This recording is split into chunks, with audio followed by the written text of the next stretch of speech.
Right, and moving straight into it, and the G20 Summit is expected to discuss Russia's missile attack on Ukraine.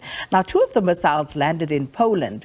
President Cyril Ramaphosa will soon brief the South Africans and media about the outcomes of that meeting. And we now cross live to our correspondent in Bali in Indonesia, Richard Kimber. Richard, good morning. Good to have you with us again here on Morning Live. But let's start with the breaking news last night and the reaction to the reports that Russia supposedly launched missile attacks on Ukraine, and two of those missiles landed in Poland. How has that been received?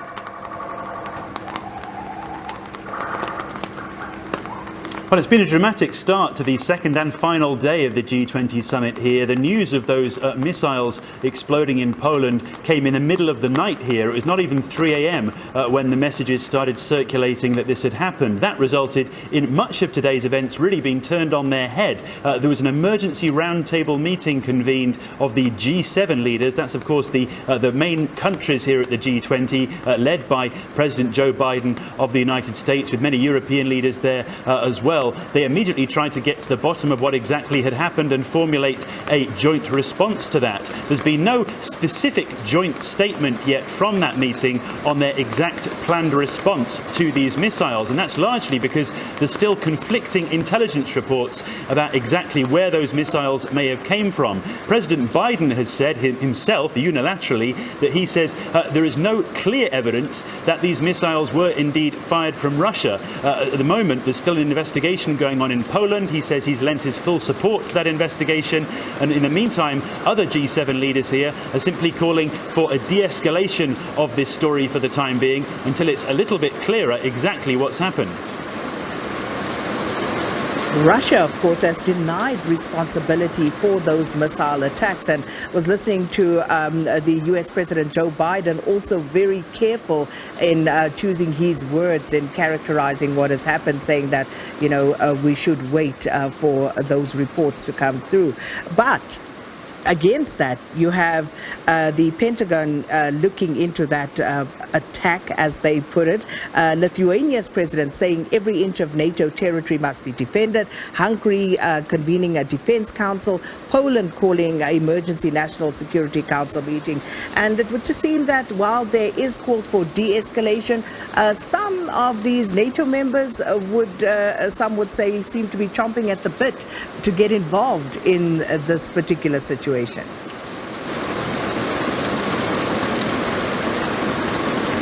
Well, it's certainly a difficult one to manage. I mean, it's a great opportunity in many ways that all the world leaders are here in one place right now in terms of convening a response to this. But on the flip side, there's reports that, of course, they're struggling because none of them are where they would like to be, which is with their respective intelligence agencies at home, in the case of, for example, Joe Biden and the White House, which makes it that much more difficult to formulate their own individual strategic responses to this, as well as that of the bloc.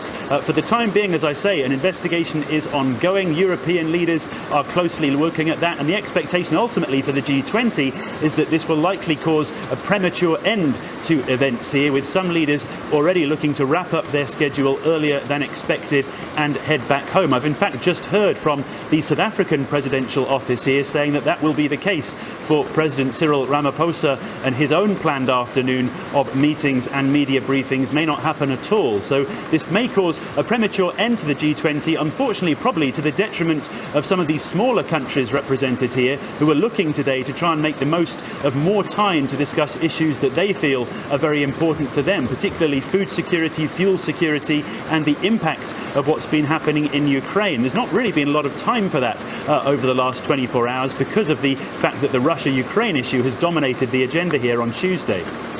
And as you say there, Richard, that is, of course, part of what was expected to happen today. But if you could just wrap up for us some of the main issues yesterday at the summit, given that this missile attack has now overshadowed much of what will happen today. What were the key issues yesterday?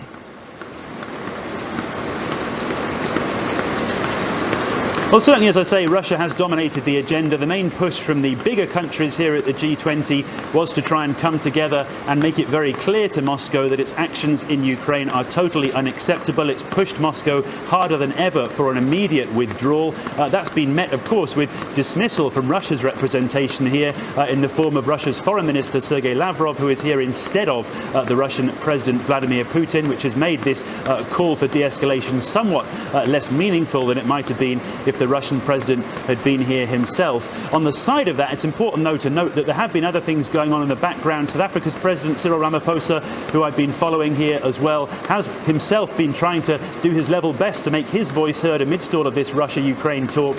He's been meeting with China's President Xi Jinping to try to strike longer-term bilateral relationships, particularly in light of the support that South Africa and the African continent has received from China over the last 12 months, both with debt relief and with COVID-19 vaccine support. These are important meetings for President Ramaphosa, and it's unfortunate for him, perhaps, that he won't have as many opportunities today to back those up with further bilateral meetings on Wednesday.